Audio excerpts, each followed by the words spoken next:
Bonjour à tous, bienvenue sur dessinerenligne.com. Bien souvent, quand on commence à dessiner, on se retrouve confronté à un choix de support et d'outils assez énorme. Et on se demande bien quel est le plus adapté pour commencer à dessiner. C'est un peu à l'image de ce que vous voyez. Donc dans un premier temps, je vais vous les présenter et ensuite je vais en parler un peu plus dans le détail. Donc ce que je vais faire, c'est que je vais commencer par enlever tous ces outils et je vais vous les présenter. Donc les voici. Donc il s'agit du crayon HB que voilà. Plus deux autres crayons qui viendront en complément, donc ça je vous en parlerai. Ensuite, bon, forcément un taille crayon, hein, une gomme et puis des feuilles A4, voilà, tout simplement. Donc commençons tout de suite par les crayons et le crayon HB. Donc je vais prendre une feuille et puis je vais vous montrer un petit peu les possibilités. Pourquoi le crayon HB déjà.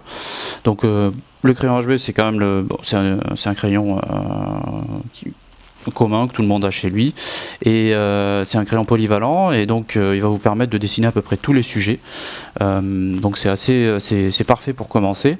Donc vous pouvez dessiner des traits assez fins et légers et puis en appuyant un peu plus sur le crayon, en exerçant un peu plus de pression, on peut aller dans des nuances et un peu plus foncées. Voilà. Et ce qui est pas mal, c'est que il s'efface assez facilement, sans abîmer la feuille, comme vous pouvez le voir. Voilà. Et donc, ce qu'on peut remarquer aussi sur les crayons en général, vous avez sûrement la référence HB ici, et donc on peut en trouver d'autres, hein, sur d'autres crayons. On peut trouver du H, du 9H, du 6B, et donc en fait ces crayons-là, ces codes-là correspondent à une échelle de valeurs et de nuances que je vais vous montrer, comme ça vous y retrouverez plus facilement quand vous irez en acheter. Donc la voici. Ça part du 9H jusqu'au 9B. Donc le 9H, c'est des mines assez, comment dire, dures et sèches. Ensuite le 9B, c'est des mines plutôt grasses et tendres. Et comme vous pouvez le remarquer, le HB est au centre, enfin au milieu de toute la gamme. Donc voilà, c'est pour ça qu'il est polyvalent et c'est pour ça qu'on peut l'utiliser pour à peu près tous les sujets. Donc je vais commencer par et je vous conseille donc si vous voulez acheter deux autres crayons, prenez un 6H et un 6B, voilà, comme ça vous avez vraiment deux extrêmes. Et je vais vous montrer, donc là je vais commencer par le 6H, donc le crayon le plus tendre, le plus dur et sec, et on va voir un petit peu comment on peut l'utiliser. Donc le voici, donc le 6H, et donc voilà, je vais écrire 6H, comme ça vous y retrouverez. Donc voilà, comme vous pouvez le remarquer, il est quand même, bon, il est sec donc et dur, et donc il est utilisé pour faire, vous pouvez l'utiliser pour faire des traits de construction, et même quand on appuie, vous voyez, on sent que la feuille, on creuse un peu la feuille quand on appuie un peu trop fort. Et ce crayon est utilisé, donc comme je vous le disais, pour faire des traits de construction, par exemple quand vous démarrez un dessin. Il est utilisé aussi pour faire des détails et il peut être aussi utilisé pour faire du dessin technique. Donc voilà. Vous pouvez faire quand même du dessin, des traits assez précis. Je sais pas si ça va être visible à la vidéo, bon, du coup j'appuie un peu. Et ensuite, maintenant je vais vous montrer le 6H, donc qui correspond à de ce côté-là, au côté tendre et un peu plus foncé, plus gras. Donc le 6B, pardon. Donc le voici. Donc déjà vous voyez tout de suite la différence quand je viens. J'exerce pas du tout de pression là, et donc du coup là vous voyez bien que il est quand même plus foncé, et quand j'appuie, voilà ce que ça fait. Donc ça fait des traits plus épais, et donc c'est un crayon qui est assez qui est idéal pour faire des grandes surfaces. Par exemple, si vous avez des fonds à remplir, vous pouvez l'utiliser pour ça.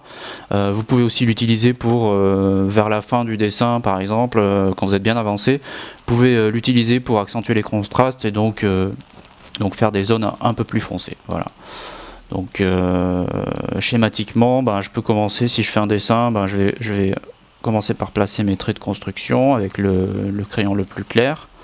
Voilà. Après, je viens avec le HB qui est le crayon intermédiaire. Je vais affiner un peu, je vais placer mes traits définitifs. Voilà.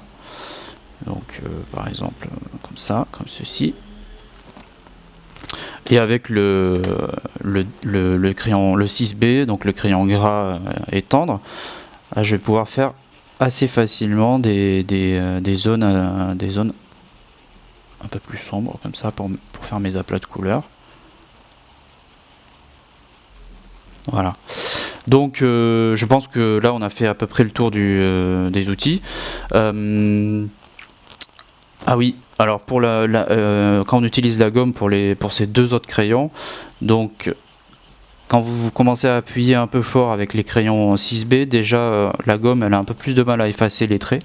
Donc c'est pour ça que je vous dis de l'utiliser un peu vers la fin du dessin quand vous êtes à peu près sûr de votre dessin. Et pour le 6H,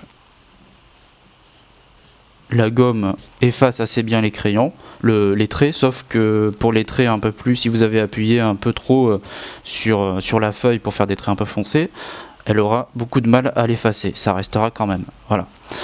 Donc conclusion, pour conclure, pour commencer, il vous suffit d'une gomme, d'un petit taille crayon, d'un crayon HB, et puis éventuellement, si vous voulez agrandir votre palette de nuances, vous pouvez utiliser ces deux autres crayons. Pour le support papier, vous pouvez utiliser des feuilles comme celle-ci au format A4. Donc ça s'achète par ramette de 500 feuilles, je crois. Et vous procurez également un carnet de croquis comme ceci. Donc ça c'est un carnet de croquis au format A3. Plus gros format, et c'est pas mal pour tester par exemple l'aisance de votre geste. Voilà, donc voilà pour les supports papier, c'est aussi très simple. Donc, tout à l'heure je vous parlais d'une activité, donc vous pouvez la télécharger à la fin de l'article. Et pour les gens qui regardent la vidéo sur YouTube, vous avez le lien vers l'article dans le descriptif de la vidéo, pardon. Voilà, je vous invite à télécharger et à tester la petite activité. Vous verrez qu'il n'y a rien de mieux pour comprendre en testant par vous-même. Du coup, je vous dis à bientôt et salut.